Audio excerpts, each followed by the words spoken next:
Good morning, everyone, to OTJtv. We have here today Mr. Eric Hagley. Thank you very much for coming. Thank you very much for having us, Jose. It's a real honor to be here.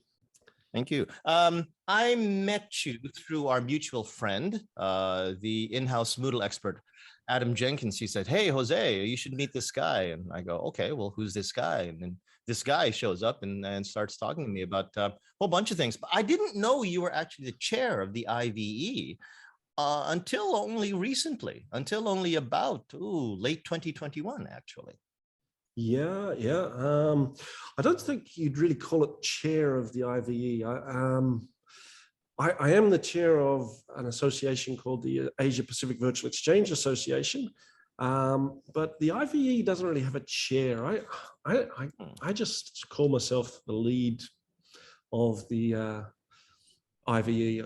It's not really a chairperson. It's too messy to have a chair, I think.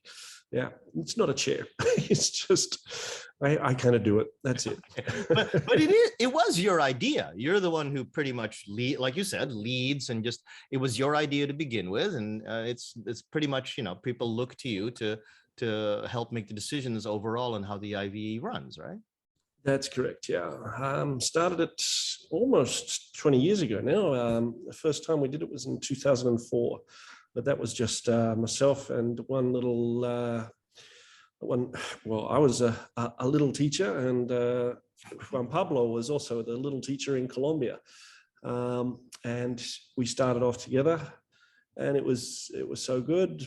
People started hearing about it. They said, "Can we join?" I was like, "Juan Pablo, have you got any friends down there?" And he said, "I've got plenty." So it started to expand. Yeah, and that's so.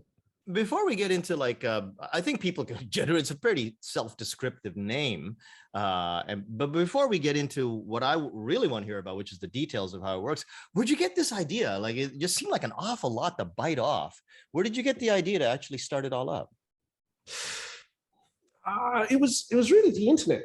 I mean, people here, I'm presuming, you know, when the 1990s came along and the internet started to become really quite useful, you know, the World Wide Web. As soon as that was there, it just was, wow, we can communicate with people all around the world. And that was the impetus to get me going. It was, I was teaching up in Otaru. Now, well, pre-pandemic, Otaru did have quite a few foreign tourists, but back in 2000, there were very, very few. And the Japanese students, well, even today, I suppose, a lot of Japanese students have very few chances to interact with foreigners. And if you're teaching English, I kind of hope that's the end goal. You know, you want your students to be using the language that you're teaching them to interact with people from other countries. And that's certainly what I wanted to happen. And okay, let's make it happen. That was why I did it. And yeah, making it large scale, I suppose it was more, well, if I don't do it, who else is going to do it? If I do it, then other people are going to start to do it. So that was more of the reasons why I started making it large scale. Was it well, okay, so you sort of hinted the answer to this question. From the outset, from the beginning, I mean, did you think of it as an international exchange project, or were you looking to, say, hook up with an international school within Japan, or did you immediately want to start doing it, across the Pacific, as you were saying before? And what sort of led you to taking the steps to making it large scale, as you say? Yeah, well, see, I actually, in 2004, I had 2 exchanges going. I also went to, and it's still going, it's no longer a Yahoo group, but it is still going, it's called Sensei Online, and it's an email group of Japanese teachers, people in America, Australia, Canada, who teach Japanese. So I sent an email to that group. It was Sensei Online at yahoo.com in the past. It's Sensei Online, I think it's Gmail, but I sent an email there, and I also sent an email to, it was an international, I don't really remember the name of it, but it was again a Yahoo group of international English teachers. And I got an email back from a teacher who teaches Japanese in California, and almost the same week, an email back from the teacher in Colombia. And I thought, I'm gonna do both, and this could be really interesting research as well. So when I say both, okay, so my students were working with students in America who were studying Japanese. So they would contact us. We would have a forum where, when the forum was Japanese, the title was Japanese, everything in there was Japanese. When the title was English, everything there was in English. So it was a kind of collaborative. It was collaborative, but also cooperative. Initially, I was making the difference. It's not a very good way of describing it, but yeah, cooperative in that the Japanese students were learning English and the American students were helping them learn English. The American students were learning Japanese and the Japanese students were helping them. So let's cooperate in the learning. So we had that going once in one section of, I use Moodle. And the other section, we had what I now call English as lingua franca virtual exchange. So the other one, previously I was calling it cooperative, but now I call it dual language virtual exchange.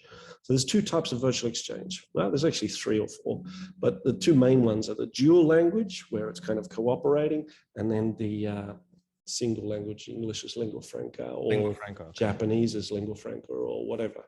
I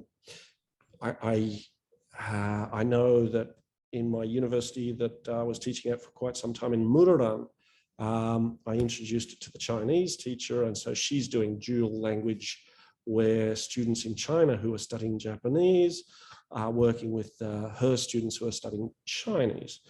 So it's that's actually also on the platform that we have.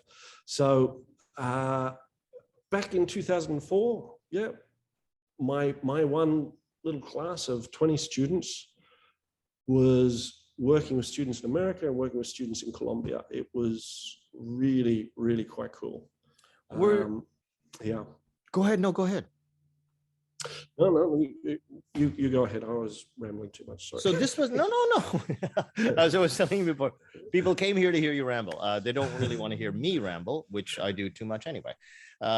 This was always on Moodle. So when you first envisioned this, you took ideas or maybe contacts from those Yahoo or Gmail mailing lists and wanted to bring them over to Moodle, where you felt comfortable and where you felt was sort of technically where you could do a lot of things that you wanted to do. This has always been on Moodle? It's always been on Moodle, yeah. We actually used Skype back in 2004 as well. Now, back in 2004, I think Skype only came out in 2003, maybe 2002. I think something like that, yeah. You still had, down the bottom of anyone who's used Skype for a long time, you had the number of people online at that moment using Skype. And I remember using it when there were like 50 users worldwide. But then it started getting so huge that they stopped using those numbers down the bottom. But let's remember, like McDonald's, they used to like write, 5 billion served, 10 billion served, and they're like, what's the point anymore? Yeah, that's right. That's right. What were, just speaking of Moodle, what were the early sort of teething problems that you had? Now, a lot of these mostly will be attributable to the way the internet was back 20 years ago, but what did you experience that you didn't predict in terms of what you got from your students or from your fellow teachers or technically or whatever? What do you remember kind of stood out as stuff that happened early on?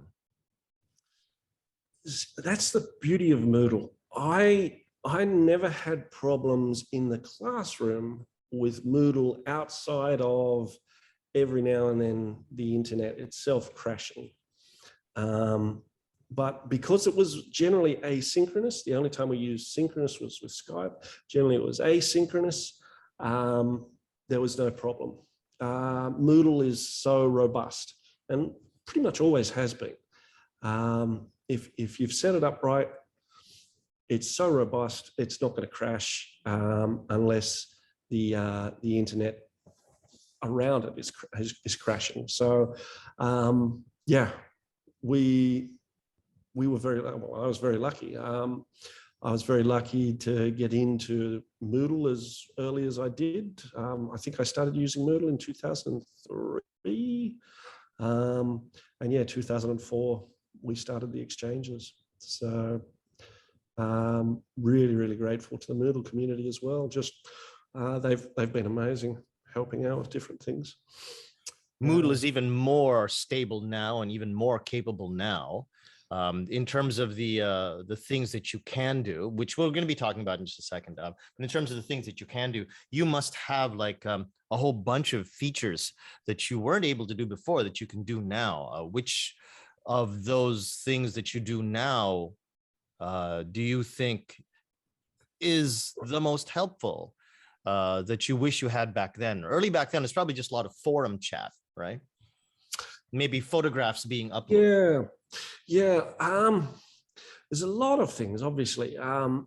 The big ones are the teacher features, actually, because the data that you can get now using Moodle is so incredible that it really helps the teachers assess quickly, find out what's happening with their students quickly. Those are actually the really big changes that have occurred. But some of the other ones are like features in Moodle now where you can click a button and start recording audio or video straight into Moodle. Mm-hmm. Now, CA, who's here, the first time I met her was out at Ortado Junior College, and we were doing a workshop on Audacity.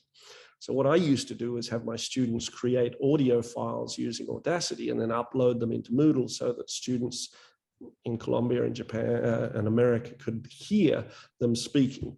So the whole concept of recording yourself actually was my thesis for my master's. Recording yourself, focusing on different aspects of your language, the spoken language, reading and writing, relatively easy to do, but until recently, that speaking component was not so easy. So yeah, now that Moodle has these incredible features of recording both audio and video, makes things so much easier in that respect.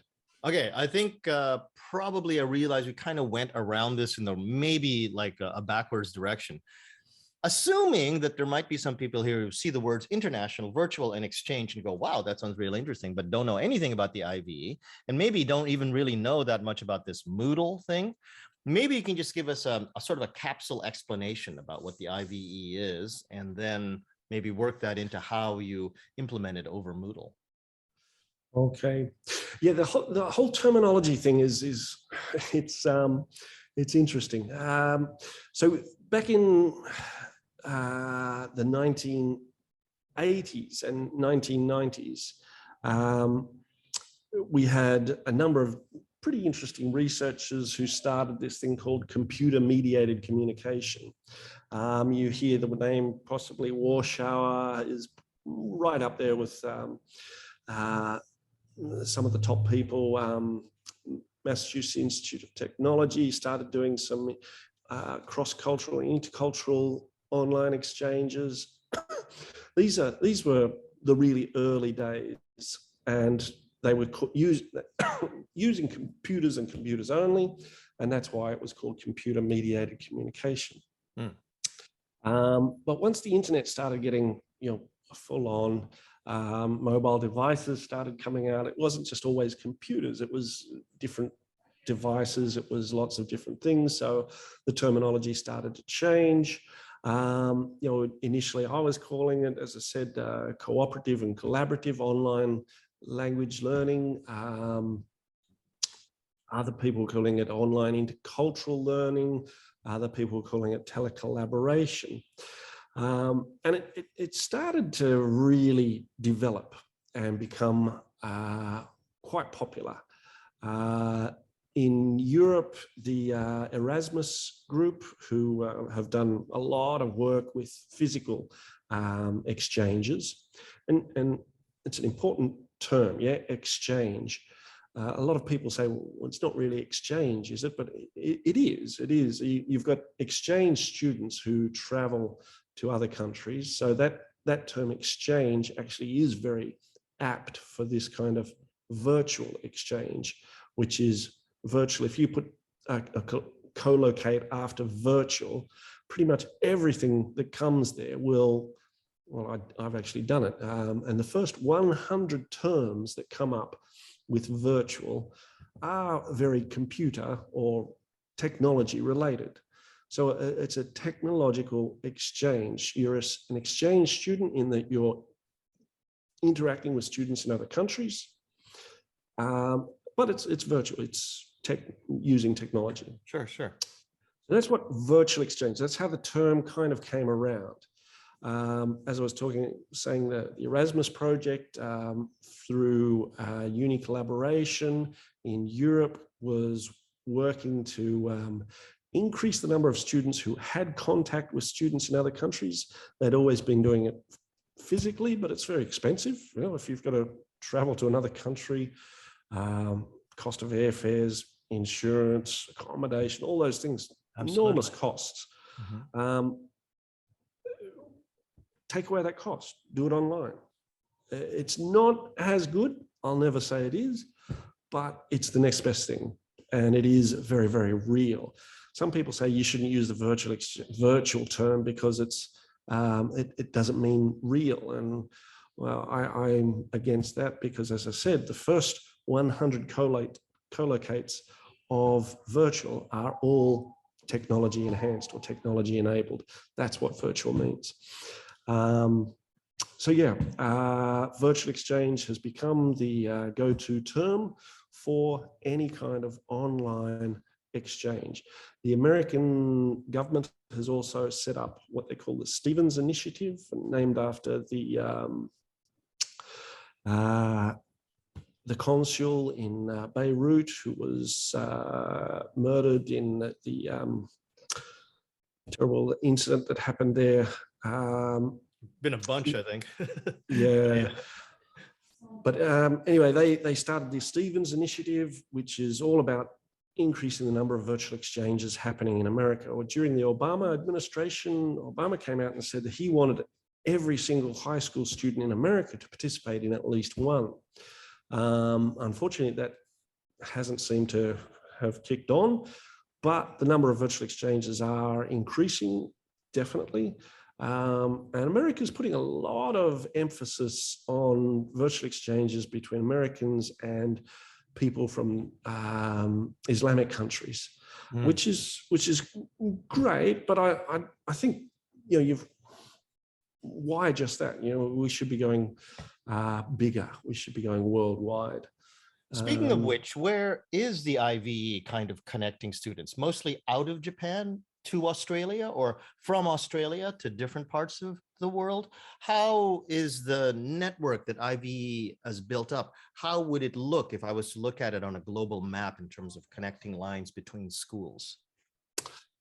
Well, come May 1st, if you looked at the lines from Japan, you would see them going to every continent bar Antarctica. It's going to, particularly the next one is going to be truly amazing. Even the last one, I mean, we had 25 countries involved, students from 25 different countries. South America, North America, Mexico was involved, students in Africa, the Middle East, Europe, Asia, whether it's South Asia or Northeast Asia and Southeast Asia. And yeah, I think I said South America as well. Mm-hmm. So pretty much everywhere around the world where English is being studied, that's where the virtual exchange is growing. Okay, so if I'm a prospective teacher, which actually I am, I'm entertaining the idea of actually somehow bringing this, maybe slowly, or maybe if it seems doable, big time into one of my classrooms, or maybe all of my classrooms. What would I do? Where would I go? How do I sign up? Who do I talk to? You probably, seeing as how you're my friend, I'd probably go straight to you. But yeah, well, that's basically what happens. People send me an email. They say, "Hey, I've saw you doing this presentation over in this country or over there or somewhere." What's your email? Do you want me to put it into the live streams? Yeah. IVEProject.org@gmail.com is the one I use. I'll yeah, if you could give me the email, then I'll bounce that over to the Facebook live stream. That's in the chat there. Okay, excellent. I'll bounce that over there. And okay, keep going. So what would people do? They send you an email. Keep going. They send me an email. Now, we pride ourselves on this being educational and safe. And so when someone sends me an email, I actually do a quick check. I always ask them to send me an email, but also information on themselves. You know, where are they teaching? What's the address of the institution? If you're not sending from an institutional email, you know, tell me a little bit more about the institution. And I do check every single person that sends me an email. I will check where they're from and are they actually attached to an institution, because it's really important that we don't have, I don't know, what's the term, weirdos in the exchange. You've got to really ensure that it's an educational practice. So we want it safe for all students who participate. And you do this all by yourself? I mean, obviously you've mentioned Adam. I mean the vetting. I mean the vetting of prospective participants, leaders. Yes, you do all that by yourself, and you don't get paid for this. No. Okay, well that's awesome. That gets applause. That's awesome. But it's, yeah. So this coming exchange, we have approximately 200 teachers going to participate in the upcoming exchange. So it's pretty incredible, actually. We have about 2,500 students in the upcoming exchange from Japan. About 2,500. Yeah. How many schools is that? That's just from Japan.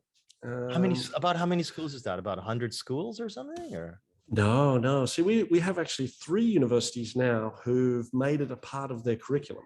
So the whole university's first year or second year students participate as part of the curriculum. And it's... yeah, I didn't know if I should bring that up. Sorry, I just saw that into the recording. Seeing as how you put it in there, Mike. Mike Lyons says, "Well, sorry, Eric. Even if you check me, and even if you found out I work at a university, I am still a weirdo. That was not me. That was Mike Lyons. Mike Lyons, Lyons. Okay. Anyways, I did check him very carefully. Actually, that's good. And you probably thought, what a weirdo. No. He's a good man. He's a very good guy. He gets his stuff done well too. Pardon me. Yeah. Okay, so 3 universities. So these are mostly what, high schools then? No, at the moment it's all universities in Japan. We're working on trying to get some high schools involved. But yeah, it's not just 3 universities, by the way. There are, oh God, at last count, I think it was about 40 universities throughout Japan, whether it's one class or multiple classes, having their students participate. But yeah, about 2,500 students from Japan. We have about 2,500 students from Colombia. We've got about 1,000 students from Mexico. We have this coming exchange, 700 students from Sudan, about 500 students from Somalia, students from Angola, students from the UAE, from Saudi Arabia, from Spain, from Poland, from North Macedonia, obviously China, Thailand, Indonesia, about 1,000 students from India, Brazil, Chile. I know I've missed a few, but yeah, there's students. That gives you a sense of the scope. I didn't know it was like going like that. Now, okay, let's get back to the process. They send you an email, you vet them. Then what would be next? Well, then I send them an email back. I never say you've been vetted, but people possibly should know that yes, they have been vetted, and then just say, okay, sign up. So the sign up process is just me getting them to understand that it's their responsibility to sign up. Now, at the moment, if you go to the IVEProject website, you'll just see a static page saying we'll be back on the 26th. But sorry to interrupt you, buddy. IVEProject.org is the website. Is the website. Okay, yes. so I'll get that. I'll get that myself. Okay, you keep going. So you're under maintenance right now. Yeah, we're updating to the latest and greatest software, and we'll be using that in the next exchange. But basically, the teacher goes there. I create an account for them, and there's a sign-up course where the teachers go in and they sign up. They say, yes, I want my students to participate. I will have approximately 30 students or 20 students in my class. Their average level is advanced, intermediate, elementary, and I work at such and such an institution. And then they save that. Okay, once they've done that, that to me is a commitment from them saying that they will get their students to interact with students in other countries. And this is important. If teachers, initially we said, teachers can participate and not assess their students on participation in the exchange. But we found a lot of teachers were just, actually not that many, but a few teachers were just saying, oh yeah, look, you've also got this IVEProject over here and it's kind of cool if you want to do it. And then the teacher would never log in again and would never check up on their students. Okay. Now, when I said that the teacher is committing to participating, it is important, and teachers do have to commit. Okay, because students around the world are in different situations. I know a lot of students here in Japan. It's part of their curriculum. They are getting assessed. And if they don't have that participation from other students, then their assessment can be affected. So from this coming exchange, we've said, actually, no. If you don't assess your students, please don't participate. Okay. Because there's intrinsic motivation, there's extrinsic motivation. We find that the IVEProject itself is usually enough intrinsic motivation to get students interacting. But the extrinsic motivation of assessment also is important, I think, and it ensures that students really do participate, because that's what it's all about. Initially, for me, it was, okay, let's practice English. That's the online thing. But the more I've done it, the more I've seen that the greatest thing students get out of the exchange is this understanding of other, and particularly whether it's other countries, other cultures, other people, and it is beautiful. It is just so beautiful to see when students go, I have never even heard of this country before. I did not know that people existed in that country. I did not know anything about their culture. Wow, this is just so fascinating. This is just really, really interesting. And I can find this out because I'm studying English. You know, that's where the real beauty of this project comes out, I think. Just to go back. Obviously, it's, sorry. No. Go. Well, obviously, you know, they're using the English that they're studying, so that's a great thing. You know, and it's in a very, very real situation. I vividly remember my French classes in high school, where the French teacher comes in and she says, "Okay, turn to your partner and speak in French to them," and it's just like, why am I speaking to you in French? You're my friend who speaks English. Yeah. And I can't speak French. Yeah, that's right. What are we doing here?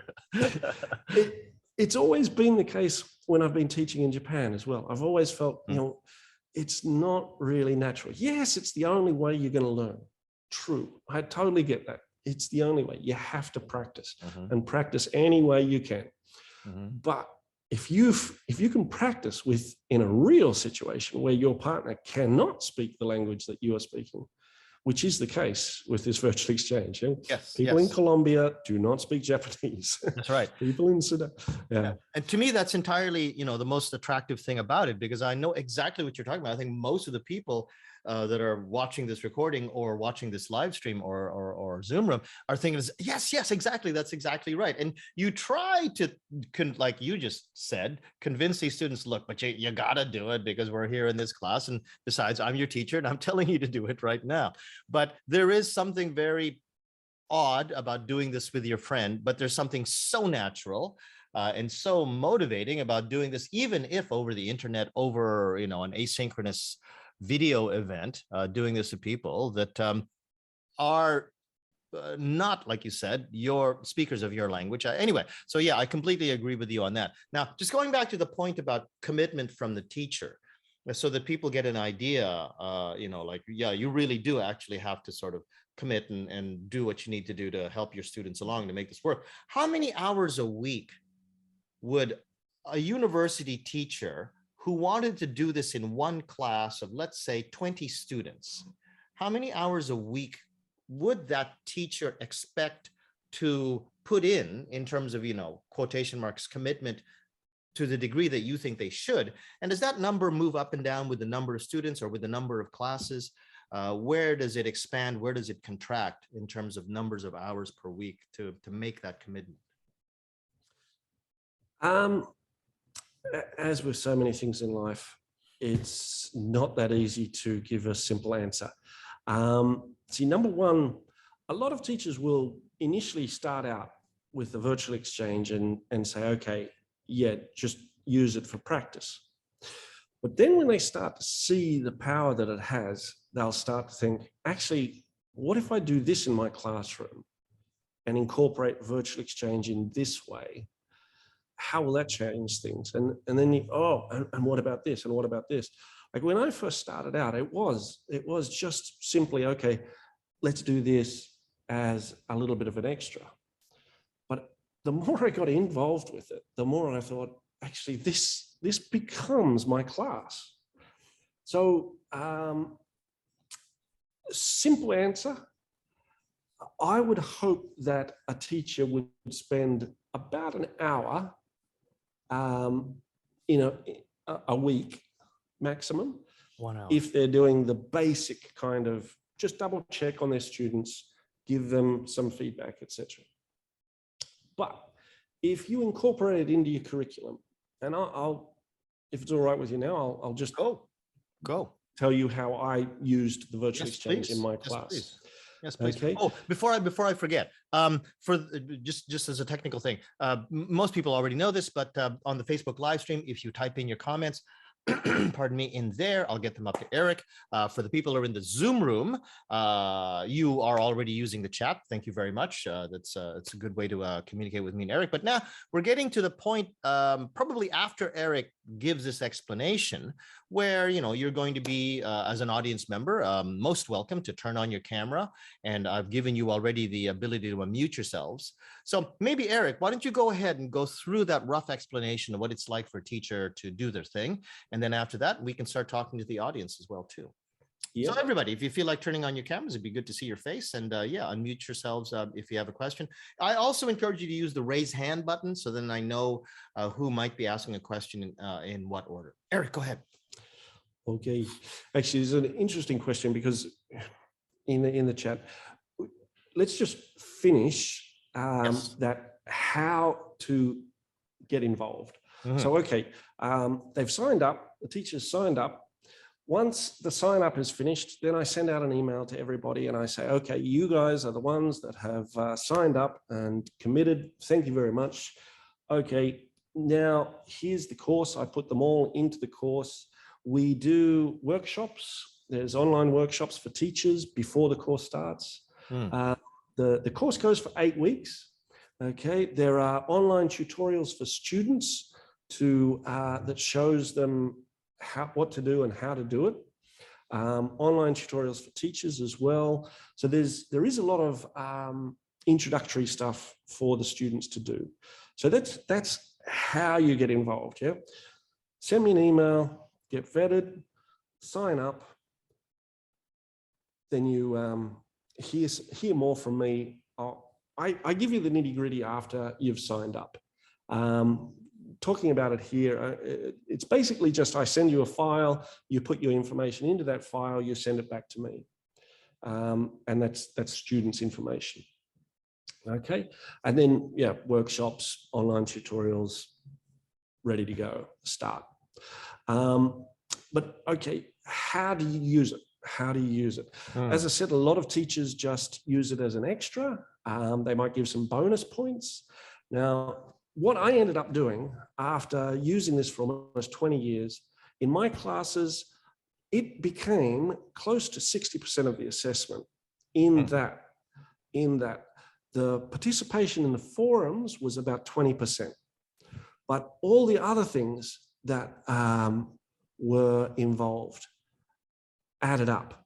So, for example, my standard class after the introduction class would be, okay, the first 5 minutes, I would come into class and I would put up on the screen, okay, these are some of the things that you said in the last week during the exchange. There are mistakes here.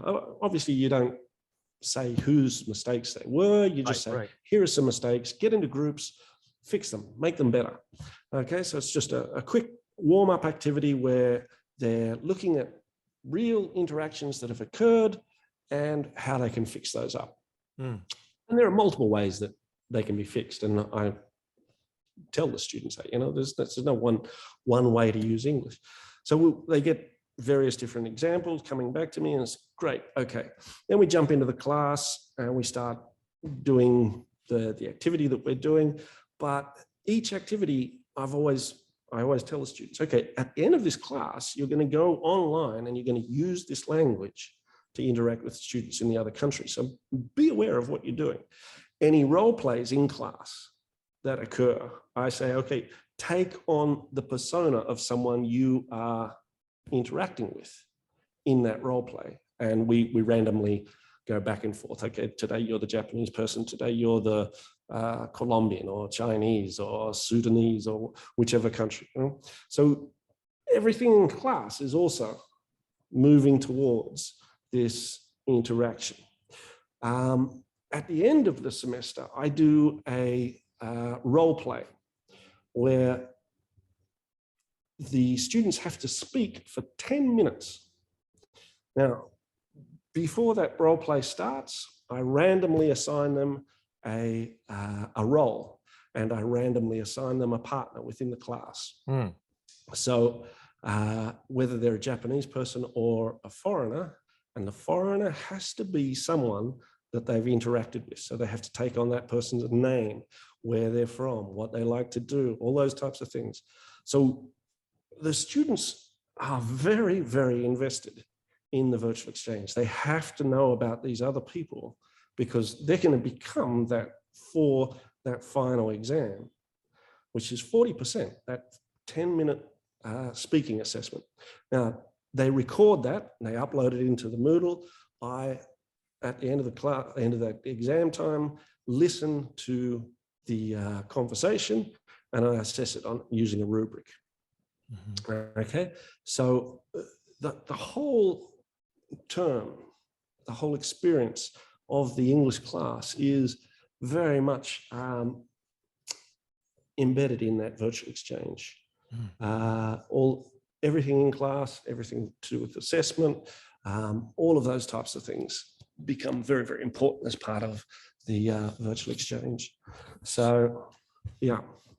So you've got forums where kids type to each other. You've got audio files where students again leave audio messages to each other. Video where they do the same but with moving pictures. What other kinds of activities do kids engage in so that they can communicate with each other across the pond? Okay. Well, let's have a look. Okay, hey, that sounds If like that's all right. that's more than all right. That's what I wanted. Okay. And keep those questions coming, everyone, while Eric gets set up here. And feel free to turn on your camera so then we can get a look at who might be watching and whatever else. Okay. Hopefully you can see my screen. Yeah. Yep. All good. Now this is actually one of the old. It's not actually active now. I've just kind of set this up so that I can showcase it. The website, the IVEProject, as I mentioned, is actually down. It will be up again soon, but this is what it looks like. Okay, so what we've got here is this new tool that we had created for the IVEProject. So when a student logs in, they will see how many words they've used in their forum posts, how many times they've replied, how many times they've posted, what kind of, there's quite a few other things that shows up here. Okay, so then they log into the course. Now, you're looking at it from a teacher's perspective. The students actually don't see the teacher's stuff here. They just see the student stuff here. Okay, so this is what a forum looks like. Okay, here's our forum. Now, again, we're looking at it from the teacher's perspective, and in the teacher's perspective, you can see all of the different groups, but the students only see their group. So each, say for example, Joe Smo jumps in and says, yeah, I want to participate. I have 20 students. Each of Joe's students, every single individual student of Joe will be in a different group. Okay, Joe's students will be working with students from at least 6 other countries in that group, as well as a few other students from around Japan, different parts of Japan. Okay, so they're participating in their own group. They have no more interaction with students from their own class. They only have interactions with students from classes in other countries and other parts of Japan. So they'll come here. If there is a discussion already happening, then they'll reply to that discussion, ideally. Okay, and you can see that over here, the number of replies is reasonably large.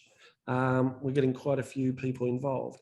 So for example, here's a student from Niger, who has put some information there about the culture, modern and traditional culture.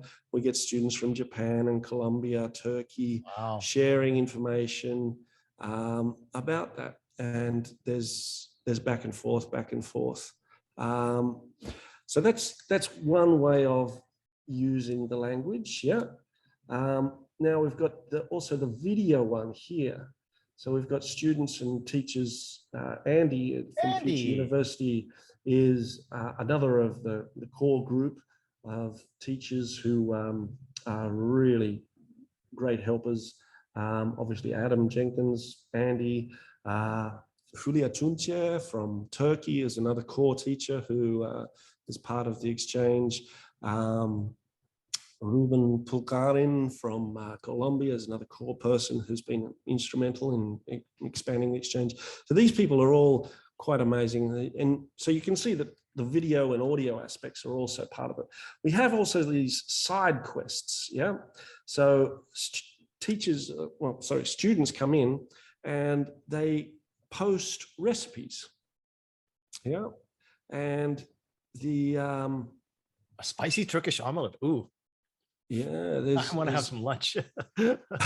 Well, I use this. There are 10 recipes per page. There are 10 recipes per page, 268 pages. It's a recipe book. So it's a recipe book. It's an international recipe book. I want to join just for the recipes. Awesome. It is awesome. Okay. So they put the ingredients, they put their procedure, and students can comment on them and pass it on, and etc. So there's that side quest. There's international karaoke, where students sing, and this was actually really, really cool. Some of the songs that come in here are awesome.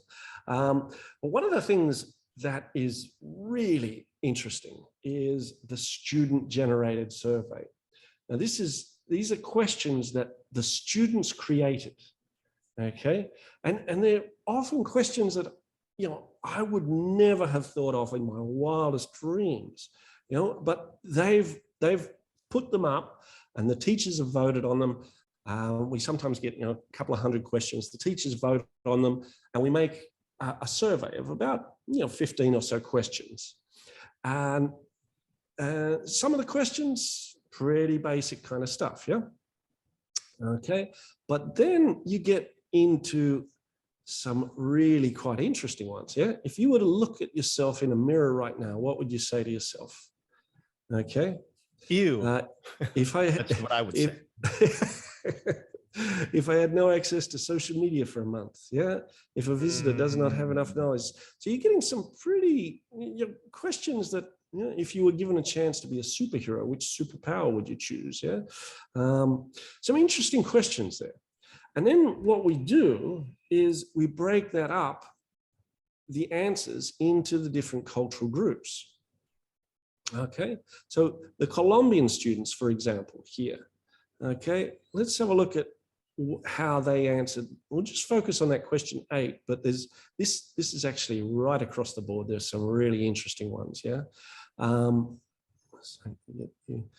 The Colombian students, number 1, I will have an amazing future.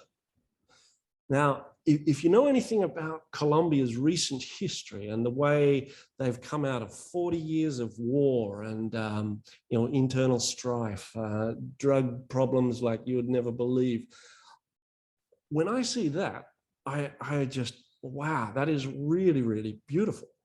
That is just incredible. Then we go, okay, the students from Turkey. Okay, we go down again to this question 8. Their number 1 reply was, I love myself. Again, kind of cool, yeah? Nice. Now, when we go to Japan, what do we get? This is going to take a little bit of time, sorry, because while Eric's looking for what he needs to do, here we go. Sorry. Oh no, go. Okay. Their number 1 response: I am not good enough. Now, right there is almost a class worth of discussion. It truly is a really interesting little window into the soul of a country. I think it would also be a really good window into the souls of themselves, being able to sort of say, wow, Colombians, who I would have thought are in a third world country, think they're going to have amazing futures. But here I am in a G7 country, looking at the mirror, thinking that I'm not good enough. Wonder where that comes from. A little bit of self-introspection might be needed. Yeah, for sure. So there's lots of things we do in the International Virtual Exchange Project. Obviously, the number 1 focus that we have is those focus group discussions. That's what we want students to really focus on. And that's where I've always given the most, assessment, the most importance, etc. That communication, the individual communication, where you're trying to find out about other individuals around the world. But these other, what we're calling side quests, also bring out some really, really interesting things that make for extra conversations, extra interesting little side quests, as I said. Okay, so here's what I want to do. I want you to go a little bit into how you actually do the assessment, how you take their activity, quantify it, and bring it into the percentage points that you need to report back to the university for their grades. And two, I want to encourage everyone to start asking their questions. We have two already. Oh, actually, one's an aside from Elizabeth, but one already from Tim that's asking about the minimal level. But the reason why I want to actually pile on these questions sort of all at once is I need to go to the bathroom. I had like 2 cups of coffee this morning, so I'm going to let you ramble on for like a couple of minutes more. I should be back from the bathroom by then and able to MC all of these questions. But just in case, after you finish the assessment, maybe you can answer that question that Tim had that's actually in the chat about minimal level of students. Yep. Is that okay? Will okay. do. You go to the bathroom. Yep. No, that's not where I'm going. I'm just turning off my camera. Okay. Okay. Assessment. Again, there's multiple different ways. We never tell the teachers you have to assess in this way. We know that you know your students way better than we ever will. So we're never going to tell you you have to assess in this way. We can give you some ideas if you want to take them on, that's fine. We have a number of reports that are available. One of those reports is called the Forum Report, and that spits out information on how many words your students have used, how many days they have been active being have posted, how many times they have replied, how many times they've posted, how many times they've looked at things, what kind of posts they've done. For example, have they included self-made audio, video, etc.? Have they put in some extra multimedia? So that report can be either viewed online or exported to Excel, and that's straight numbers, and it gives you a very good place to start with assessment. We also have a section in that forum report that gives you a quick link to each individual student complete report. So everything that student's done goes onto one page, and you can just look through it quickly and see what the student's done. We also have another report, and it is, again, both these reports were made for the International Virtual Exchange project, but Moodle looked at them and went, wow, this is actually really cool, and they're looking at putting them into core Moodle. This International Virtual Exchange project has actually had a huge effect on Moodle itself.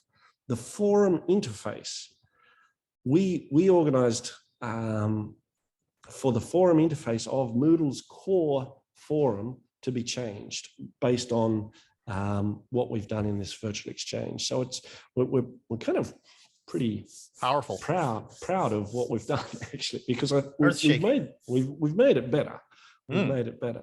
But yeah, this other report we call the metrics, and in the metrics, what you can see is how many other students your individual student has interacted with, how many different countries students your student has interacted with, the engagement level of your students. And this is a factor that we're looking at very carefully now as we do more research on this, the engagement level. And it's not rocket science, I don't think but basically engagement level is, okay, say someone posts to a forum and your student replies once to that student. Well, that's an engagement level 1 figure, okay? And you know, that's nice enough, you know, it's a good start. They've interacted with a person once. But say then that person who's posted replies to your student and your student again replies. Then we're starting to get a little bit of discussion happening, and that's engagement level 2. And the report counts that as engagement level 2. We call it E2. If they get another reply and then they reply again, that's engagement level 3. I think you know where I'm going. Yeah, engagement level 4, or reply. So we're getting these online conversations, and the deeper you go, obviously, the more you get to know that person. Now, I think at the moment, sorry, my son has a bit of an allergy problem. allergy. It's definitely allergy. We're coming on it's not COVID. Really. Yeah. You can hear him blowing his nose in the background there. But yeah, we've had students get to engagement level 40. Back and forth, sharing information. You're really getting to know someone when you've engaged with that person over 40 different times. Sure. So that information can be exported as well. And again, if you tell your students, okay, you are going to be assessed on the engagement level that you have, you might get one point for engagement level 1, 2 points for engagement level 2, 3 for, and then create some kind of map for that. How many words you use, how many times you reply, the number of times you've logged on and been active. You can create a very easy and quick assessment tool just in that way. Okay, I want to start. I have a bunch of questions I want to ask, but it's selfish of me to do that only by myself. So we've already got a couple of points here. One from Tim. So Tim, if you'd like to open up your microphone and ask your question, and one from Elizabeth. If you'd want to go after Tim. Tim, go ahead. Well, I have 2 questions, and they're go. You can hear me. But I'll just ask one now and then ask another one later. But the first question is there a minimum level of English that students should have to participate in something like this? Okay, simple answer is no. My students at Murray Institute of Technology. Murray Institute of Technology is the only national university, to my knowledge, that does not have an English language component to their entrance exam. So students coming there, they know that if their English is absolutely terrible, they can still get in based on their math and engineering side of things. And believe me, some of them are terrible, or were in the past, but I'm pretty sure they still are. But when they start getting involved in this, the vast majority of my students changed. They switched. They were, I hate English, to I like English. Now, I'm not saying that for 100%. Like, this is not a 100% panacea. Your English classes are going to go from terrible to wonderful just by using this. That doesn't happen. There are obviously still a lot of students who, it doesn't matter what, they're not going to like English. But what I did find was a lot of students who had a real hate of English due to the way they'd been taught in high school, junior high school, etc. When they started getting involved with this, went, wow, their English level was very intermediate, very elementary. We're talking a lot of the students here struggle to do a self-introduction. But give them the tools, give them the scaffolding, they'll take off. And that's what I found with this particular project. So yeah, my students, vast majority of them, absolute beginner level. Yeah. Okay. Sorry, Elizabeth, I said that you'd be going in next, but actually Joanna had a question earlier on and I completely forgot about it. You want to unmute yourself and ask? Joanna, go ahead. Hi. Yeah. Hey. Hi. Hi. I really have been wondering for years why universities are not doing that. I think they just don't like technology, and I hate technology. I mean, I love technology, but I'm so scared of it. I understand them being scared of it, but I don't think it's fair that the universities are not doing this exchange, because it's so obvious that English has to be used and we've got to use it person to person. And we need to have real communication. It's like a no-brainer. We should have been doing this like years ago. And universities should be doing it officially. Like, this should be their communication courses. They should be actually talking to people overseas, just like what you're doing. And it's brilliant. I'm just so scared of your interface because I am confused already about life, about teaching. I have lots of different classes. I have classes in different universities, and I'm like, it is wonderful. And you're saying you've got to commit, and I'm like, I want to, but I don't know if I can manage. And so it really looks great. And I have got students, and I'm saying to students, I've got this guy from Mexico contacted me, and I'm like, okay, yeah, we can do an exchange. He's got an English class in Mexico, and I'm like, yeah, but I haven't heard back from him yet. He's like doing stuff. But I said to my students, I can find real people. I told them, let's find real people, and we're going to do an exchange. I told my students yesterday, we will find people. Help me find people. We'll find people to talk to.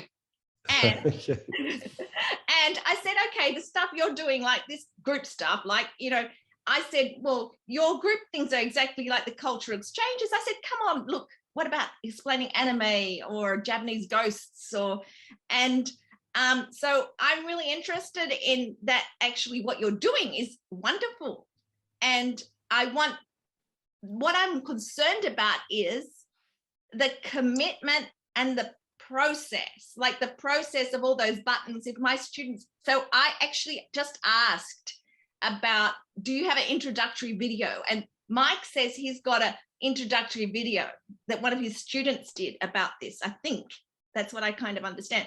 But what I really want is, that's a video from Eric, from Adam. Adam sent me that video. That's wonderful. And what I want is self-access. I want something that the students can access. They will understand. It's really crystal clear to them, and I don't have to get involved in yet another electronic system, because like I'm already struggling with electronic systems, which happen to be in Japanese some of the time, and there's all sorts of things that I can't access. I'm already very frustrated with the teaching language management system my university has. I don't know what it does. It's antique, and I'm just overloaded. So that's what I'm looking at. Yeah, well, to answer your question, as we said, there is a lot of scaffolding that we give to both teachers and students. I can say that we have not had a single teacher who has said, actually, this is all just too difficult, I'm giving up. I think it's getting easier and easier. I went very quickly showing you the different slides, because I know we have very limited time here. I'm really grateful to all of you for coming along and saying hello today, but I know you're busy. I could say that the vast majority of students also probably think it's not as easy as line. Okay, it's not as easy as line, but it can't be, because we have to have those safety checks involved. We have to be able to look at things as teachers, and so we can't just have it open slather and just say, okay, well, you guys go and make a line group type of thing. It doesn't kind of work that way. To ensure that teachers can access their students' information, etc., we have to have it set up the way we do. We personally think it's getting easier and easier each time. We get feedback from teachers. How can we make this easier for you? How can we make it better? We get feedback from students, and it is becoming easier to use. So I would say, yes, it's not totally easy, but no, it's not that difficult either. And Eric, we give you a lot of help. Speaking of that help, I think I saw, and you were mentioning before, this part of the interface that you were showing us, there are things that the students can't see, which of course is typical of a Moodle install. But is there a place within the IVE where the teachers can actually talk to each other and say, hey, I encountered this problem. What do you think? Hey, one of my students did this. What should I do about that? And not only the technical aspect of things, but maybe the sociocultural sort of glitches that might be encountered between students. One student has a crush on another student. What should I do? Blah, blah, blah. Is there a place where those sort of issues can be discussed among the teachers, especially when it comes to technical questions? Yeah, there's a teachers forum where only teachers can access it and interact with each other. There's a help section that's got multiple pages of, okay, it's kind of like a FAQ. How do I do this? How do I do this type of thing? So, and they're online tutorials. So they're video, there's audio. So there's a lot of help available. And sometimes teachers just feel uncomfortable posting a question to the forum. I've had teachers send me a question, and usually I've replied within 24 hours. So there's a lot of help available. Yeah. Comment from Facebook live stream from Alex Burke talking about step-by-step photos might be another way to do things. I thought Elizabeth she probably does have a question, but I think she had to step up. She had to step away from the camera for a second. So Mike, do you want to ask your question? Oh, you're muted, sir. Oh dear. I hate when Okay. Sorry. Hey. Okay. Yeah. So Eric, are there any associated programs in the works to do live synchronous meetings with the students on Big Blue Button or on Zoom? Yeah, look, it's a comment that we get often from students and to a certain extent teachers. The live aspect, the synchronous aspect it's a difficult one in that, we've got students from right around the world. So a student in Japan, if they want to talk live with a student in Colombia, there's basically only 2 times that can happen. And it's usually about 8 or 9 o'clock at night or 7 or 8 o'clock in the morning. So because, that's the time in Japan, which will be the time in Colombia where it's kind of the opposite, before work, before going to bed type of thing. So in the last exchange, once a week, we said, okay, we're doing real-time exchanges. I put up a Zoom thing. We have to have teachers involved in those real-time exchanges. We can't just say, away you go. Some students have put their Facebook or their Instagram or their account into a forum and said, hey, contact me. And, we tell students, this is the 21st century. There are a lot of problems with online communication. You do have to be super careful, but we also have to treat them as adults. And we also have to say, if you feel comfortable, okay, send your contact details. But if you do not feel comfortable, if anything ever happens, wouldn't the university, I know one of my universities is very strict about stuff like that. Wouldn't the university hold you responsible though, even if that 18-year-old kid said, technically I'm an adult in Japan and I'm going to put my Instagram out there for everybody to see, and something happens? Have you heard of, or do you think there's some way around the possibility that the university could hold you, the teacher, responsible for any incident that might, problematic incident that might arise from that? Look, not sure whether you saw it, but before starting this, the students have to sign off on a consent form. And there are 2 aspects to the consent form. One is, we are doing research. If you don't want to be a part of the research, click no. If you are okay being part of the research, click yes. You can change this at any time. So that's one part. The second part is, we list some things that students should and should not do. And one of the things that we say you should not do is put privacy information up on the forums. And unless the student says yes to that one, they cannot participate. Okay. So it's basically saying, be nice. You're in an international situation, don't do stupid stuff, or be careful. And they have to say yes to that. So we feel that we've pretty much covered ourselves there. Now, if students then, and invariably it's students from South America that put the my Instagram is this, and my it's invariably the students from South America, because they are so outgoing, so friendly, so just absolutely, what effervescent. It is phenomenal how incredible they are, and it's great, but you do have to be careful. You do have to be careful. So Elizabeth, you want to ask your question now? Hi, thank you for having me. Now I asked because my students are senior high school, first, second, and third years. And is this an appropriate thing for an appropriate platform for high school students? Another thing I realized when we were talking, how long are the commitments?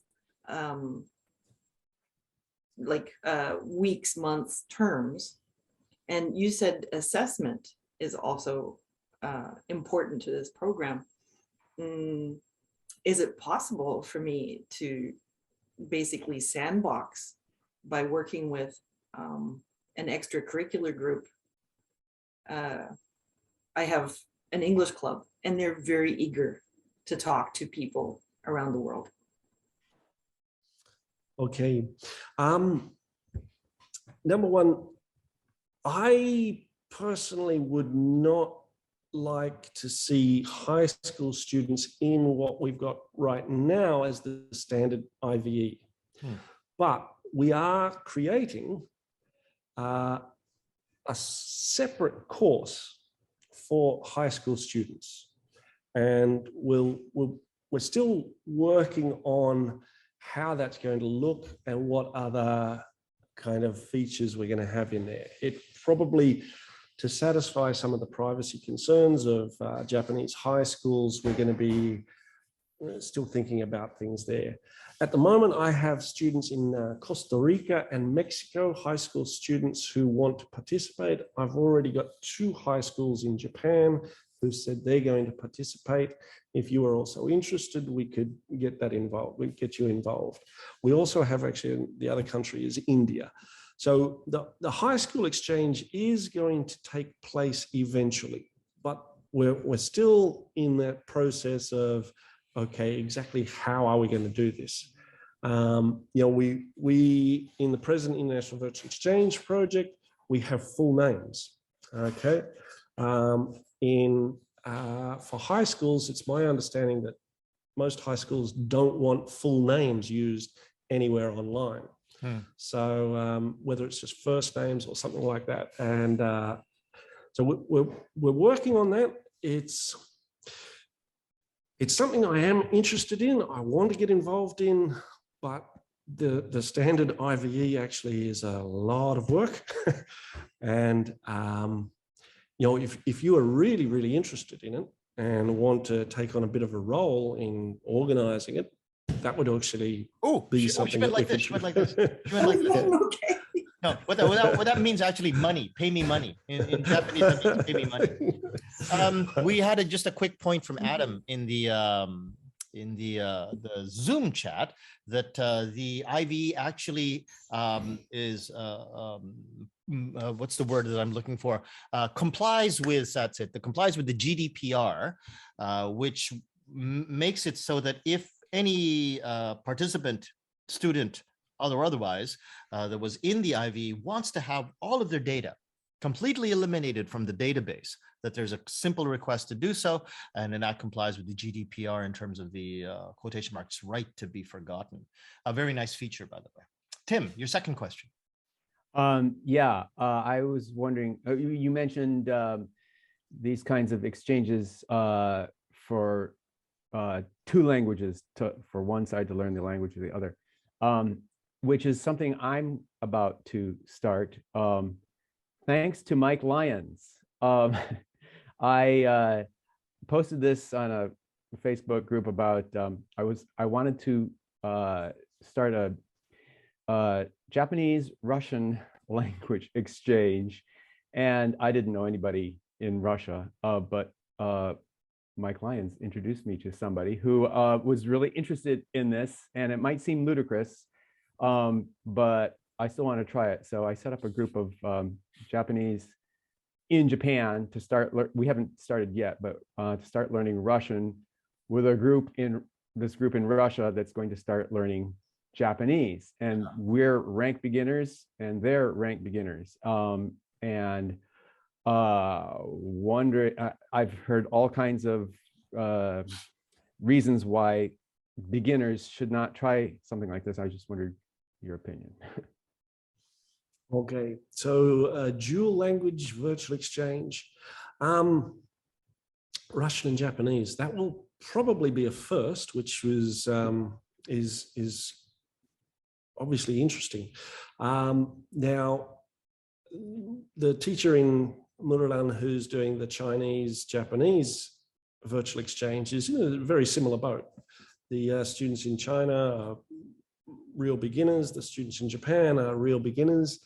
And yet we did a paper together and the benefits were huge. They were very, very great. So I would say whoever says that it's not a good thing to do, I'll come out and say it strongly. I think they're wrong.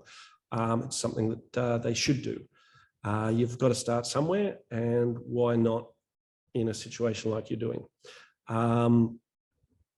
Now, I'm not sure whether you're going to be doing it asynchronously or synchronously. If you're doing it synchronously, it's a great way to do it because you've got people who understand each other. You've got, oh, I'm really struggling with Japanese, so I want to help this person with this Russian because I know how hard it is to learn this other language.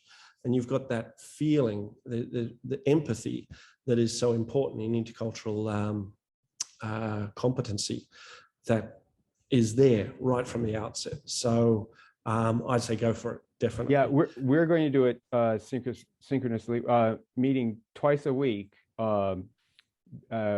once just among ourselves in Japan. And some of us are going to be online, I think, and some of us are going to be in a group that we're going to physically meet in one place. These aren't my students.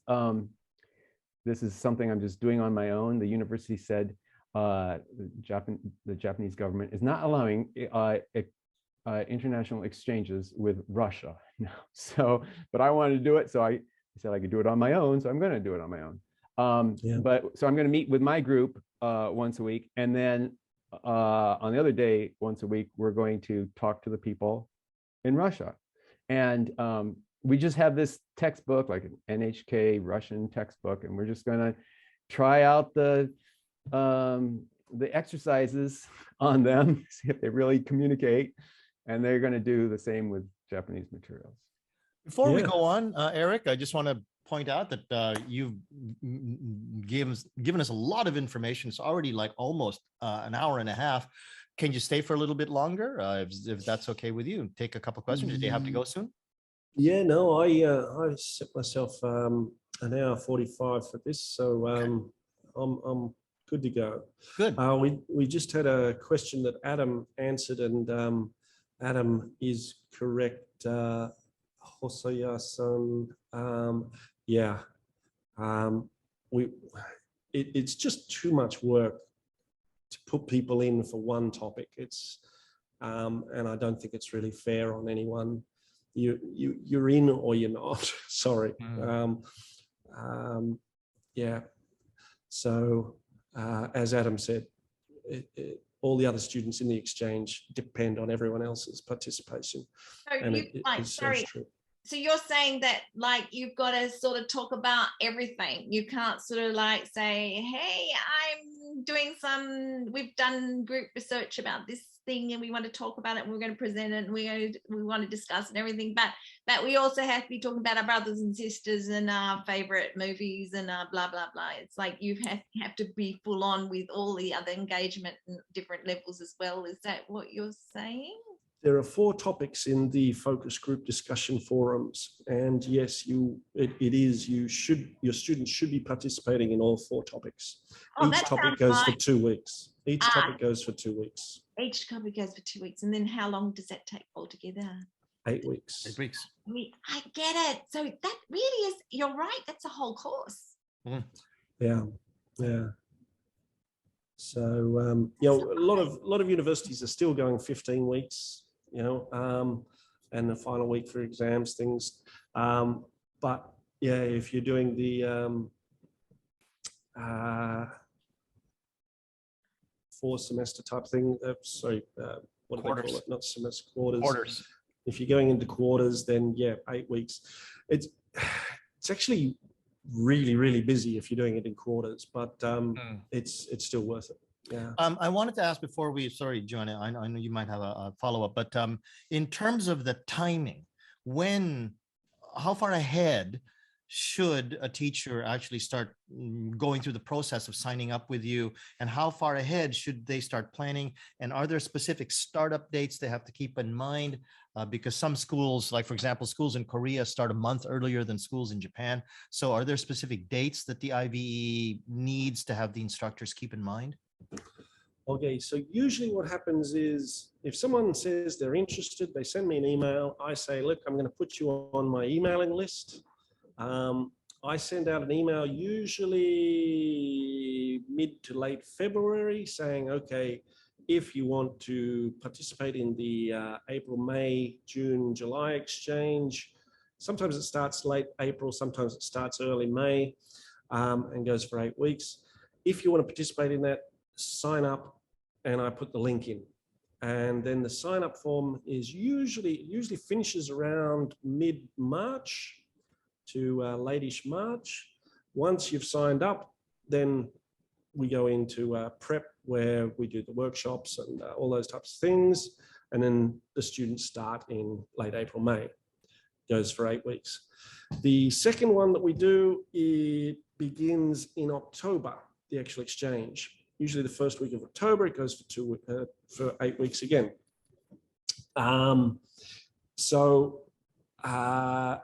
I usually send out an email very late July saying anyone who wants to participate, sign up, put the link in the email, they sign up, and away we go kind of thing. Now, there is actually an exchange happening right now between students from China, the UAE, and Chile. And from next year, I think we're going to make that a regular occurrence, because a lot of universities actually don't have the same semester system as Japan. And so, yeah, as you were just mentioning, so a lot of universities, they kind of can't participate in this May one because they go into summer holidays. I mean, India starts their summer holidays in mid-May, I think. So it's kind of tough for them to participate. So anyways, there will be probably 3 IVEs per year, but the main ones for Japanese are the one that begins in late April, early May, goes for 8 weeks, and the second one beginning in the first week of October and going for 8 weeks. Okay, good. Joanna, did you want to throw in that follow-up then? Or did you have a follow-up to the last? I've got another question. Okay, another question then, go ahead.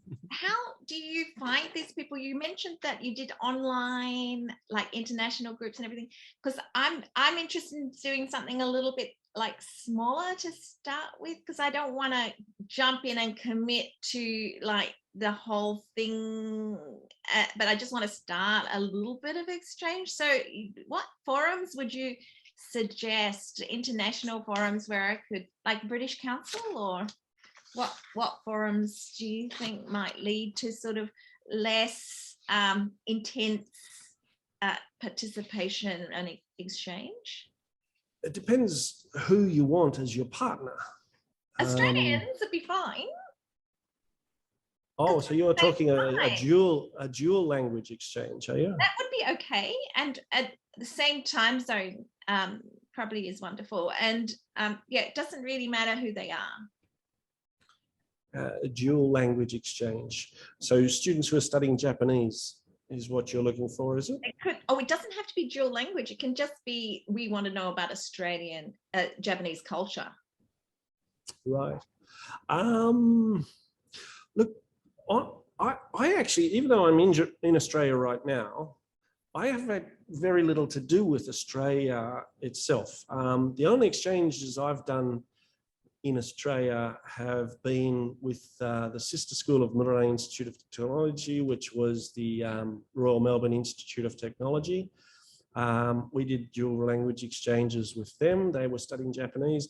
And I also organized one for my kids' school. They're going to school here on the Gold Coast. Their teacher said, oh, wow, that's kind of interesting what you're doing. Can you organize one for me? And so they're teaching Japanese and I organized one for them. But I actually don't know that much about Australian schools. I can keep my ear to the ground, but what I would suggest you do if you want to do a dual language exchange is look up Sensei Online. Okay, that's it's a very big mailing group. I think there's about 300 or 400 Japanese teachers involved in that, and you could possibly find a partner there. Adam mostly answered the question, but Helen, if you would like to turn on your camera and pop the question, perhaps again to Erica. She was asking a question about the actual group matching. Helen, why don't you go ahead?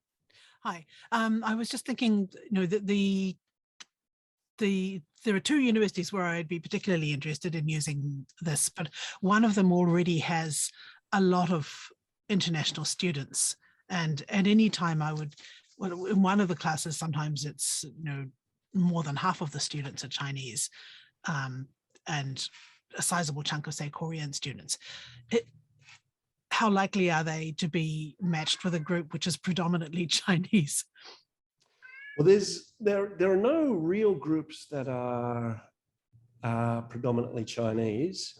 You may find that one or two students in the group are from China, but we already actually have a number of foreign students in Japan who are participating. So it's actually interesting how they participate. If anyone is interested in doing a research paper on it, I think it would be a really fascinating topic to research, how they participate in a virtual exchange. Are they participating from a Japanese perspective, or are they participating from a purely Chinese perspective? And I've seen students, Chinese students in particular, who have participated as a Japanese person. I think said, it would be very diverse. You know, some kids have spent high school here, some grew up here, some arrived last week. Yeah. And how they interact is totally up to them, you know. But would they be stuck with just other Chinese students? Absolutely not. There's definitely going to be other students from around the world in their group. So the groups are quite diverse, yeah. We're still trying to work out also, it's another thing that, you know, only research is really going to give us a final answer, but it's not going to be easy. What is the optimal number of cultures to be involved? You know, if there were students from 20 different cultures all trying to interact and talk to each other, I think a lot of times the messages would get lost. If there's only two, obviously there's going to be reasonably, hopefully, deeper interactions, but is that enough? You know, I kind of would. It's an international exchange. More than two, I think, is interesting, but just how many is, yeah. Because I've got like a class of what looks like Japanese students, and I wouldn't be happy to have only French students and only Japanese students in a class which includes one Korean kid. Yeah, they'd be in a very weird situation. Yeah. Anyway, the groups that we've got at the moment, usually there's about 6 to 7 different nationalities in there. Now, in a perfect situation, they would all be interacting. Now, I've been waxing lyrical about this system, and I truly believe when it works, it is phenomenal. But I would say that probably 1 in 10 to 1 in 15 of the groups actually ends up being problematic for various different reasons. People, the majority of the people in that particular group don't log on or don't interact for some reason. And then you've got students who are, it's part of their assessment, they're working hard, they're trying to get interaction happening, and it's not forthcoming. That is the biggest problem we have when students are in there, they're trying hard, but there's no interaction from other countries. Generally, it's the Japanese students who are doing that, but sometimes it's other country students who are saying, we don't get replies, we don't get replies. But yeah, for some reason, the group dynamics just don't seem to work, or there's a problem, particularly in the last couple of years with COVID. Students haven't been able to get online. We're talking a lot of students from developing countries here. They don't have internet at home. Lots of different problems. Sometimes when that happens, it's terrible. It really is terrible. We try and go out of our way to find those students that are having those problems and move them to active groups. But it's one of the things that we kind of encourage the teachers to keep a bit of an eye on. Okay, talk to your students. Are you getting replies? If you're not getting replies, let us know and we can move you. But yeah, it's one of the things that does happen, unfortunately. But yeah, the randomness of the groups is such that, unfortunately, that does sometimes happen. Is there some sort of list of sort of caveats that you give to participating instructors that, like, make sure you sell the kids this way, make sure you give them these sort of motivational speeches, tell them this and that, so that then when they do go in, those problems that you just mentioned are kept to a minimum? Is there something specific in your mind, in your experience, that that lack of participation stems from, and this is how you would actually address it preemptively? Yeah, look, it's something that we're continually working on. I've actually just applied for a doctoral degree, and it's something that's going to be the topic of my doctorate. Working on a framework that gets all the teachers involved and working towards the same outcome. Now, I know that Adam is particularly passionate about this aspect of it. Get your students doing it. And he has done some really cool things the way he gets his students involved. There's a lot of it extrinsic with assessment, but also intrinsic. He tells the students, and I did too, of course, but you're there to be the face of Japan or the face of Colombia. You have a responsibility to share this amazing culture that is, you probably don't even know anything about your own culture. And it's something that we find a lot of students keep saying at the end of I did not know anything about my own culture until participating here. I'm so happy that I found out about my own culture as well as other cultures. And we when you do this, when you put the emphasis on, you're the face of your culture to the outside world, show it, share it. It's beautiful. It's incredible. When you do that, that is when students start to think, oh, yeah, okay, I've got a responsibility here to share this. That's certainly one way.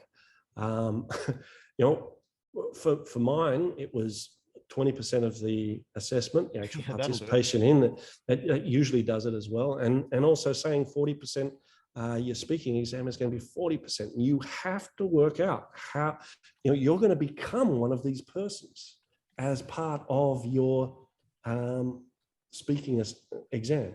You've got a 50-50 chance of you have to become one of the people you've been interacting with. Adam's got his hand up, so I'm sure he's got more to say about this. He's a passionate proponent of getting people involved, and I love it. Yeah, Go, buddy. Go. Take over for a bit. Yep.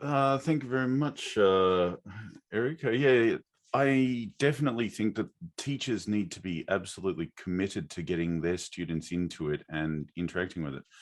Partly because the rest of the students who are in the exchange get more out of it if that actually happens. I was just wondering if I could share a screen and actually give an example of what I'm doing this semester with my students to prepare them for the IVE project. I do not have that right, it seems. There we go. Hopefully you have now. Okay, I'll try it again. Let's see. I want that one there. So this is actually the Moodle that I'm using at my university, and a course that I co-teach with another.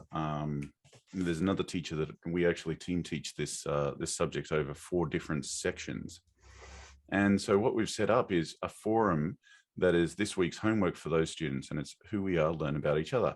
And Eric hasn't actually seen this before, but we've set it up so that they've got completion is there. And we'll probably actually be using the discussion metrics depth to actually grade this as a homework activity before the IVE project even starts. Eric will probably recognize that this set of instructions for the students of what they're supposed to do is Yes. rather similar to what's planned for the upcoming exchange. It's been altered a little bit because I actually want to really push the focus on you've got to start interacting in this first one. It's not about telling other people who you are. It's about breaking the ice and getting that interaction to actually start happening. So I'm getting my students to practice doing that before they actually start. And this just opened last night. And I've already got 2 students have started posting, and they're interacting with each other in their classes. And because they're doing this beforehand, I'm sort of scaffolding the exchange. It's the same pattern, the same interface. Everything is all easing them into it, so that when the actual exchange starts, my students will be able to hit the ground running. Adam, just to let you know, one of your folder windows is on top of your. Yes, that's to hide the student names. Oh, I see. I'm sorry. That was on purpose. Okay. That was, yeah. Such a just like going, oh, I'm sorry. I needed something to block it, and I figured, oh, that'll do. Is that what it was? Okay. Sorry about that. I made sure there's nothing private there. It's very wise. You can see that I have documents and downloads and music and pictures. Yeah. Great info. But yeah. So because I'm scaffolding them into it to actually get them to actually make these posts, so that often, I mean, another thing that I've actually got in here that I can't really show you is that the students are asked also to rate the posts of their fellow students as into, that one looks like it would really make the conversation go well. So I'm asking them to engage in some critical thinking about what's going to make their the conversations continue and be fruitful, deep and meaningful conversations, and how they can actually, through their actions, make the exchange a better exchange and themselves get more out of it as a result. I don't believe that everybody is committed to that level of pushing the students to egg it on, but a few things, if you can, do a few things to help your students make the best of the exchange, that means that they'll then be setting the example for all the other students in the exchange, right, and everyone gets better. So yeah, I just thought I'd share that. Mike. Thank you. Thank you. Yeah, thank you. Thanks, Adam. I actually wanted to respond to Adam because I've started off scaffolding my students this last week, getting them ready for the IVE project too. And I asked them a question. My school's not using Moodle, they're using Microsoft Teams. So, okay, I asked them to ask each other questions and respond on Teams, or post messages and respond on Teams. And what I got almost universally from all my students was 1 or 2 word responses, such as, that's good, amazing, wow, things like that. When they get into the IVE project, are we going to see a lot of that again? Are they going to be saying wow? Well, that's going to be dependent on the teachers, I think. In the instructions, we give some basic outlines saying, when you reply, these are the types of things that you should be including. Okay. To keep the discussion going, always include a question. You obviously need to find out some more information from the person in that other country. But when you're talking about yourself as well, make sure that you give a clear explanation and give extra information, because these people don't know anything about Japan. We had people saying, oh, I ate a hamburger at Lucky Piero, and the whole Lucky Piero, what the what does that mean? What I went to Red Lobster. It's like, what? A restaurant called Red Lobster, or a hamburger shop called Lucky Piero. Don't presume that people know what you're talking about. You are talking with people who have no idea of anything about your culture, and letting them, teachers obviously have to let them know that, and we ourselves have to understand that. It's the biggest mistake people make traveling, is that they presume everyone is, knows about their own culture and appreciates it. It's that feeling of reciprocal, I don't know anything. That's where you should be starting from. And okay, let's fill in some blanks here. Yeah. Just a quick shout out to a couple of comments that were in the Facebook that I didn't get a chance to talk about. This was from before, when Elizabeth was talking about high school exchanges. Yoshiko Sensei points out that high school exchange as a part of curriculum would need procedures, but some volunteer groups may be interested. There are several schools that have international courses or language courses. So I think if you're thinking about maybe stretching out the IVE towards maybe more high school interaction, certainly, Elizabeth already said, yeah, maybe I might be interested. And I think because I know that she's a high school teacher, Yoshiko, here on OTJ probably might be able to help that way. And to round out the show, because we're actually moving towards the time when Eric will probably be having to go soon, Linda follows up with her comment and says, tells a little story. Years ago, my school was involved in international exchange with a school in the US. This was pre-easy internet access. There was a typhoon the day of our exchange, and all the power went out here. We had no way to contact the US school to tell them we couldn't meet with them. Their students waited for a couple of hours before giving up, but they never forgave us for not contacting them. That was the end of our exchange. So I thought maybe I could ask you, Eric, do you have any interesting stories that came out of exchanges or contact between schools? Maybe not quite that drastic or problematic, but anything you want to share before we wrap it up? Oh dear, there's have been some interesting ones, yeah. It being Easter, the interesting one was when we first started one of the large exchanges. What we had in Moodle, there is a function where students can contact each other directly via messages, and we had that on. And anyway, one of the teachers in Japan sent me an email saying, Eric, you have to talk to Jesus.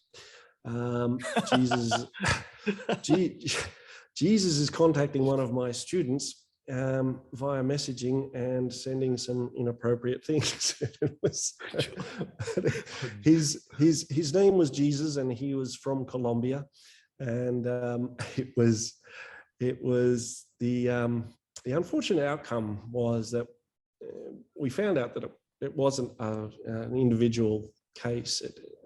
More than a few people had experienced this. So it ended up meaning that we turned off messaging, which is kind of sad because, you know, in a lot of ways it'd be good if students could interact freely and openly. But at the same time, it's only going to take one really bad thing to happen and then I'm pretty sure most of you here understand that Japan's reaction to something that might be, you know, adverse is often just ban it, knee jerk, and bang, it's gone, finished.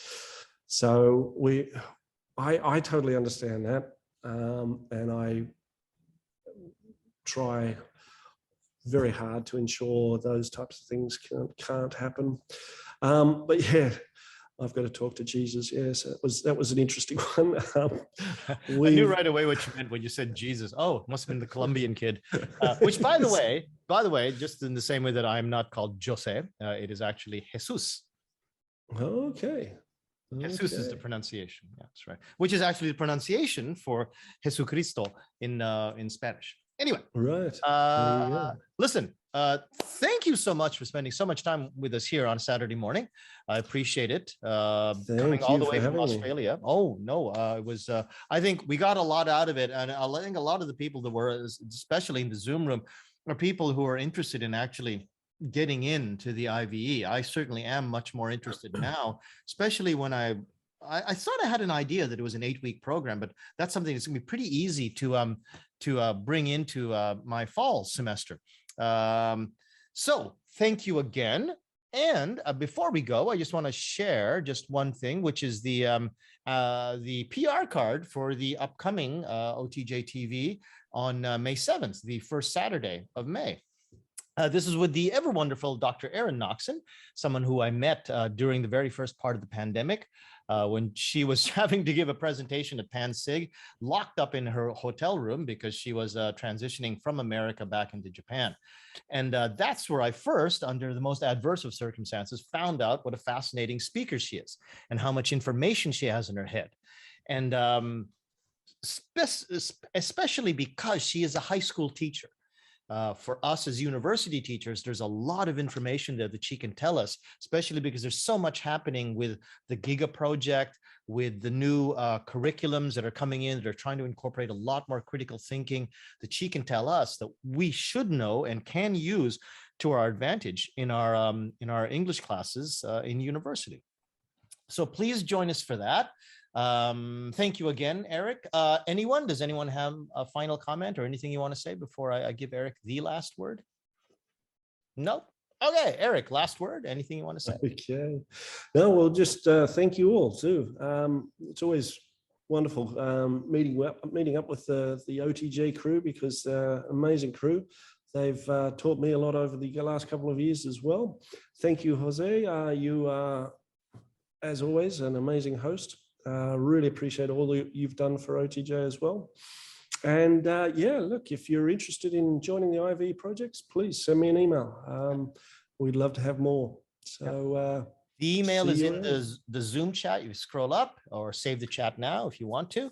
It's also in the Facebook live stream, both the email and the website. So you can get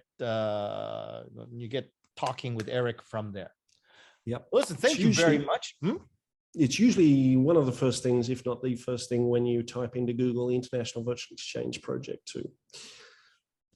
Okay. So thank you very much, everyone. How about a big wave and a big thank you to Eric? Thank you. Okay. Thank you. Okay. Thanks, everybody. Appreciate it. Thank you.